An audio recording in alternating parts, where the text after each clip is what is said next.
तो हम लोग को बहुत बैलेंस करके चलना पड़ता है। और चाइना और जितने बड़े देश हैं ना, उनकी एक खासियत होती है, हर देश का एक दुश्मन को वो पाल के रखते हैं।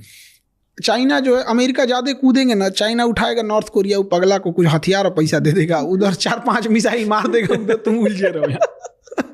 उसको कुछ नहीं जाता है, गिरेगा तो कहे हो जापान पे गिर गया, कोई बात नहीं, जो करना है कर लेना।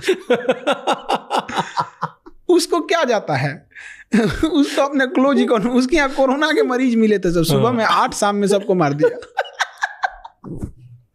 उसका क्या जा रहा है, डिक्टेटरशिप देखना है तो वहां देखिए। उसने, अमेरिका ने कहा कि क्या करे इस इंसान का, इस तो पागल किया है। तो उसने क्या किया कि कहा कि नॉर्थ कोरिया में ना डेमोक्रेसी नहीं है, यहाँ इलेक्शन होना चाहिए। किंग जोंग कहा, कौन बोला ये, बाइडेन बोला है।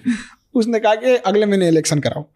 100% वोट पड़ा उसको, किंग जोंग को 100%। जो वोट नहीं देता ना, एब्सेंट भी होता, उसको मार देता ये।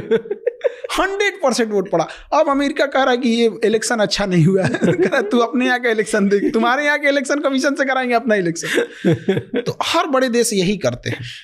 अब जैसे सऊदी अरब है, ज्यादा कूदेंगे, ईरान ज्यादा कूदेंगे, इजराइल को कह गया 2-4 पुरान बम है, एक्सपायरी डेट पास है, मार दे, क्या करेंगे कुछ नहीं। तो अरब को कंट्रोल करने के लिए अमेरिका के पास इजराइल है, इंडिया को कंट्रोल करने के लिए पाकिस्तान है, चाइना को कंट्रोल करने के लिए इंडिया है, रसिया को खुद डायरेक्ट कंट्रोल करता है।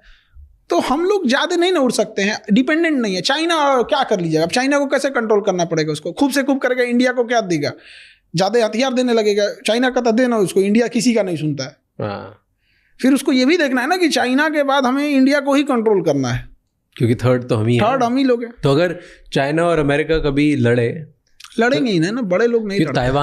ताइवान को लेके उनके बीच में गर्मागर्मी हो गई थी ना, वो तो होते रहता है। धीरे धीरे उसको ऐसा कैप्चर करेगा, बढ़िया से माहौल देखता है।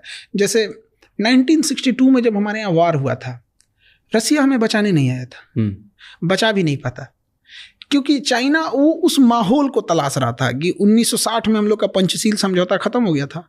वो सोच रहा था कि ऐसा टाइम आए ना जहाँ वर्ल्ड उलझी हुई हो। उसी समय क्यूबन मिसाइल क्राइसिस हुआ था।